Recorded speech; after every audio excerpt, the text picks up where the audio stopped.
Fala comigo, pessoal, tudo bem com vocês? Joia, né? Então, gente, agora a gente vai começar a terceira videoaula do reparo de RX 580. Nessa aula eu vou estar falando um pouco sobre capacitores e resistores. É uma explicação meio que por cima, mas isso é só para poder ter uma base para o que vai vir adiante. O próximo vídeo eu já vou estar ligando a placa na bancada e fazendo as medições. E, como ditado, vou fazer uma medição de um setor, vou ir para o computador e vou explicar como que funciona o setor, como que ele liga, como que ativa as tensões, quais as tensões que deve ter nele, entendeu? Para o funcionamento, vou dar um exemplo aqui rápido pela linha do PEX. Do local ali que eu chamo de PLL, beleza? Ele precisa ter algumas tensões para o regulador ligar e liberar essa tensão. Quando ele não tem nenhuma dessas tensões, ou não tem uma, ele já não liga. Mas isso aí é uma coisa que, como ditado, é um assunto para outra aula. Nessa agora a gente vai estar falando sobre capacitor. Espero que vocês assistam o vídeo e entendam o máximo que puder. Qualquer dúvida, campo de comentários abaixo, ou me chamem em algum dos links da plataforma ali de contato, que é o Insta e o Telegram, beleza? Então, sem mais enrolação, bora pro vídeo! Então bora lá então, pessoal. Agora eu vou estar explicando a parte dos capacitores e resistores da placa, beleza? Então vamos seguir aqui agora. Eu vou fechar isso aqui, que não precisa mais, nem disso aqui, beleza? Agora vamos ao esquemático. E no esquemático, eu vou puxar aqui, ó. A gente vai verificar isso aqui, ó. R612. Na placa, os componentes eles são descritos por letras. Exemplo, toda vez que você vê um número preposto de R, significa que ele é um resistor. Em alguns casos, você vai ver o emblema, ou seja, o símbolo do resistor. O símbolo do resistor normalmente é esse raiozinho aqui, na grande maioria das placas, mas ele também altera um pouco. O capacitor, ele vai vir preposto com a letra C. É lógico que isso não é via de regra. Acontece em alguns casos de algumas placas que eu já peguei, tá lá MC, ou se eu não me engano direitinho, tava BC, entendeu? Mas ele sempre vai ter o C antes do número. Por exemplo aqui, ó, que no caso a gente já tem um tipo diferente, ó, PC.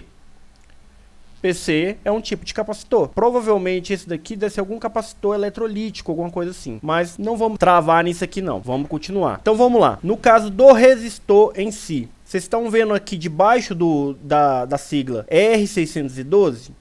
Logo abaixo a gente tem aqui, ó, 0R. Isso indica que é um capacitor de 0 ohms, ou seja, ele é um curto direto. Você medir ele no multímetro, lá no multímetro vai dar uma escala de 0 ou próxima de 0, beleza? Aqui em cima a gente já tem um outro resistor, R50.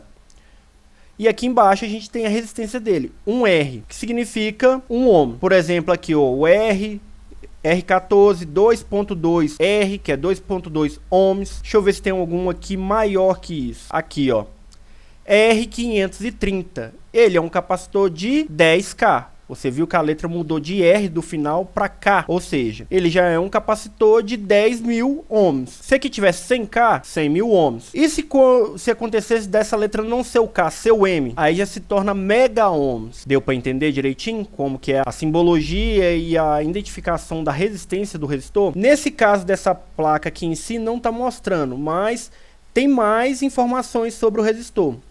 Eu vou pegar esse de 10K aqui agora e vou lá no Board View. No Board View, eu venho aqui, ó, em componente e digito R530. Beleza? Ele vai localizar onde está o resistor. Eu vou dar um zoom aqui agora. Só rolar a bolinha do mouse.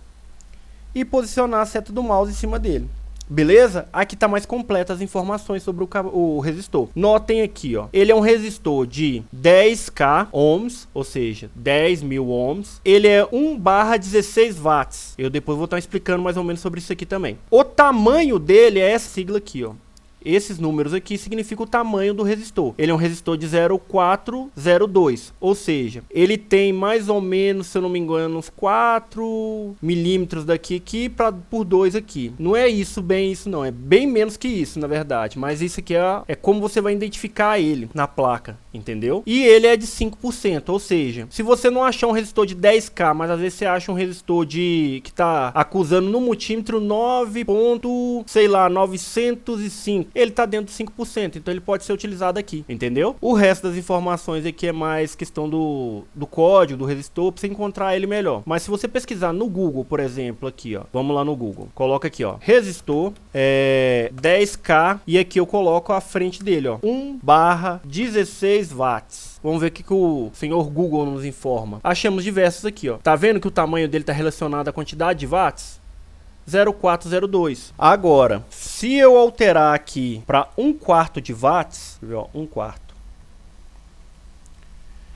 vocês vão notar que ele já me deu um resistor totalmente diferente. Vamos ver se o SMD tem isso. SMD. Se existe resistor SMD de 1/4. Existe. Ele é o de 12.6. Como vocês podem ver aí, ó. 10K, 12/6. Que ele já é um resistor bem grande. Esse 12/6 aqui, ó, é aquele resistor da linha de entrada lá da placa de vídeo. Aqueles resistores grandes de 0 ohms. Pelo tamanho deles, ele é o 1206. A gente também vai ter o resistor de 6,3. Eu já vou pesquisar aqui pelo tamanho dele. 0603. É outro resistor bastante encontrado na placa. E a quantidade de watts dele, vamos ver, 1/10 de watts. Deu para entender aqui o tamanho do resistor, a questão da resistência. Por que que na placa eu não posso alterar a resistência de um resistor? Volto a dizer, o resistor é como se fosse uma torneira. Quanto maior a resistência, menos corrente passa. Em alguns casos, a gente vai encontrar alguns resistores dessa maneira aqui, ó. Deixa eu ver se eu acho, que é o chamado divisor resistivo, que é quando você tem dois resistores, um ligado na fase e o outro ligado ao terra. Nessa parte do esquemático aqui não vai ter, mas provavelmente vocês vão encontrar um ou outro. Eu tô tentando achar aqui para poder mostrar para vocês. Achei, gente, é bem aqui, ó. Esse aqui, ó, é um exemplo de divisor resistivo. Por quê? Aqui nós temos a tensão, né, que vai entrar aqui no caso. Aí a gente tem, ó, 1.8 e temos um resistor saindo para o terra. Ou seja, essa tensão de 1.8 ela entra aqui e aqui ela se transforma em uma outra tensão por conta do resistor que está por terra. Eu vou abrir uma página aqui agora, deixa eu ver aqui, vou digitar aqui mesmo, ó, divisor resistivo. Eu venho aqui e vou colocar as informações que está ali, que às vezes você tá precisando da alimentação naquele pino do componente e você não sabe qual que é a tensão que deveria ter ali. Exemplo, isso acontece muito na linha de feedback. Lá no PEX tem um exemplo desse. Eu poderia ter usado ele como referência. Então vamos lá. Aqui eu vou colocar 1.8 volts, beleza? E os valores dos resistores. No caso aqui, são dois resistores de 51K. 51K não, 5.1K. Volto aqui, então aqui eu digito 5.1 mil, né? Por conta que é K. Aí, ó, 5.001. E aqui, ó, 5.1 mil também. Quando eu clico fora, aqui me deu a tensão que eu vou encontrar bem na linha lá, ó, 0.900. Ou seja, se eu tivesse consertando essa placa e bem nessa porta lógica aqui, aparentemente uma porta lógica. Se bem nela acontecesse de eu precisar saber qual que era a tensão que deveria estar aqui, ó, deveria estar entrando aqui, eu faria esse cálculo para saber. E a partir desse cálculo eu sei que aqui deveria ter 0.900 milivolts. Vou dar um exemplo aqui. Às vezes eu não tenho 0.900 milivolts, mas eu tenho aqui 600 milivolts, ou seja, está abaixo. Um desses resistores pode estar alterado ou a alimentação de entrada aqui vai estar mais baixa. Agora vamos dar um outro exemplo. Aqui a tensão está 1.8 realmente, mas aqui está dando 600 milivolts. Eu vou ter que medir esse resistor daqui para saber se ele tem o 5.1K ou esse daqui. E como que eu faço para medir? Lembrando que componentes sofrem alteração quando estão na placa. O que que eu faço muitas das vezes aqui na bancada? Eu removo o resistor, movo ele para cima, ou seja, o pad de baixo dele eu faço soldar na parte de cima aqui e o pad de cima dele fica livre. Aí eu venho com as pontas do multímetro e consigo pegar a resistência exata dele, beleza? Vamos supor que eu fiz isso e ele realmente está marcando 5.1K. Eu faço a mesma coisa no de baixo. Eu removo ele, movendo ele para cá, fazendo com que o pad de cima fique aqui na parte de baixo e o pad de baixo fique livre. E meço nele. Aí vou dar um exemplo aqui. Vamos supor que ele tá com, sei lá, 8K. Vamos colocar aqui 8K. Deixa eu apagar aqui. 8K, beleza? Aqui já daria uma resistência maior. Então vamos colocar que ele alterou, mas ele ficou menor então. 2K. Ainda continua maior. Ou seja, a gente tem que investigar direitinho. Vou colocar 6K aqui. 6.1K, 6.3. Eu acho que já dá uma diferença. 6.3K. Olha lá, ó. 0.900 ainda tá alto. Vou colocar ele 7. Caiu 8. 9. Tá aumentando. alterando 10k então. Nesse caso aqui eu acho que o de baixo não vai alterar tanto não. Vamos mudar o de cima então para ver. 5.1 e aqui eu vou colocar 5.9. Já caiu, tá vendo? Vou colocar aqui então 6.9. Se tiver uma tensão abaixo, pode ter certeza que o resistor de baixo que é o que tá certo e o de cima vai estar alterado.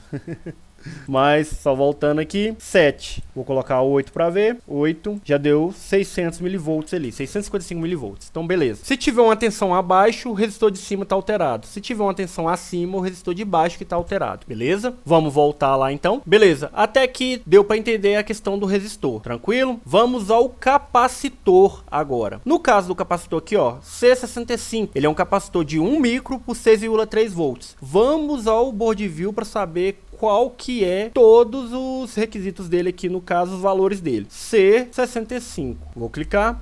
Beleza, deixa eu só conferir se é isso mesmo. C65. Então, voltando aqui. Aqui já tá me falando que ele é um capacitor de 1 micro por 6,3 volts e o tamanho dele é 0,402. Uma taxa de 10%. Beleza. Logo aqui acima, vocês vão notar que a gente tem um capacitor um pouco maior. Tá vendo aqui, ó, o C63? Vou clicar nele. Esse C63 aqui, no caso, já não tá me dando nenhuma informação. Vou pegar o daqui, então. C4508. Outro capacitor que também não tem informações no board view. Mas vamos ver se tem informação dele no esquemático. Vou primeiro procurar o C63. C63. Enter. Ele é um capacitor de 47 picofarad, ou seja, ele é menor que o outro capacitor que a gente estava olhando anteriormente, que é o C65. A capacitância dele é bem menor. Entenderam? Aqui, ó, C65. A capacitância desse aqui é 1 micro, o outro é picofarad. Se a gente for na tabela de capacitâncias, vamos aqui, ó, tabela de capacitância. Beleza. Aqui a gente tem diversas tabelas. Agora eu vou vir nessa aqui, nesse link aqui para ver. Esperar carregar. A gente tem picofarad, microfarad, nanofarad, ou seja, a cada 1000 picofarad a gente tem 1 nanofarad. A cada 1000 nanofarad a gente tem 1 microfarad. Beleza? Deixa eu só localizar onde está o microfarad aqui de uma vez. Aqui já começa microfarad e aqui, ó, microfarad. Bem aqui, ó. Então vamos lá então. O que seria um capacitor de 47 nanofarad? Ele seria um capacitor de... Talvez você pode achar numa placa, no caso é picofarad. Você pode achar numa placa um capacitor que está escrito lá 0.047 nanofarad. Acontece em alguns esquemáticos deixar dessa maneira. Então você vai identificar que ele é um capacitor de 47 picofarad. Vamos voltar aqui agora de novo, novamente, no esquemático. Outro capacitor de 47 picofarad. Deixa eu ver se tem algum diferente. 1 micro. Aqui, ó. 1000 picofarad. Esse aqui ainda é melhor ainda, ó. Às vezes você acha um capacitor de 1 nanofarad, entendeu? E aqui tem um outro exemplo, ó. O C656. Ele é um capacitor de 0.01 microfarad. Ou seja, ele é um capacitor de 10 nanofarads. Se ele fosse aqui na frente 0.1, ele seria um capacitor de 100 nanofarads. Deu para poder pegar mais ou menos? Aqui tem um exemplo, ó. 0.1 microfarad, que é um capacitor de 100 nanofarads. Ele, no caso, voltando aqui, ó, na página onde nós estávamos, ele vai ser esse capacitor daqui, ó, 100 nanofarads. Cadê 10? 100 nanofarads. É o mesmo que 0.1 microfarad. Beleza, pessoal? Aqui embaixo tem até aqui, ó, certinho. Ó. Deu para entender até aqui na questão da capacitância? Ou seja, quando eu for substituir, eu tenho que manter esse valor aqui da capacitância. E também tenho que manter a voltagem. Mas pode haver casos que talvez você não encontre na mesma voltagem. Mas a capacitância tem que ser a mesma. A voltagem é só na questão da proteção da linha. Vou dar um exemplo. Se por um acaso aqui tem 16 volts, beleza? Entra uma corrente um pouco acima disso, esse capacitor queima na hora. Tem um vídeo de um cara no YouTube que ele faz isso aí sempre. Ele coloca muito mais tensão num capacitor para ver ele estourar. Eu não lembro o nome agora, mas é o que vai acontecer se você colocar uma voltagem a mais em cima de um capacitor. Ele vai estourar na mesma hora, ou seja, ele vai entrar em curto. Até aqui deu para entender? Então essa aí é a questão dos resistores e dos capacitores. Toda vez que tiver um problema em um, trocar nos mesmos valores dos que estão na placa, o que o esquemático está descrevendo para você. Ou o board view, no caso aqui eu estou usando os dois. Beleza? No próximo agora eu vou estar explicando a questão da linha do PEX ali, que é uma linha que dá problema demais nessas placas. Demais mesmo. Então, até lá.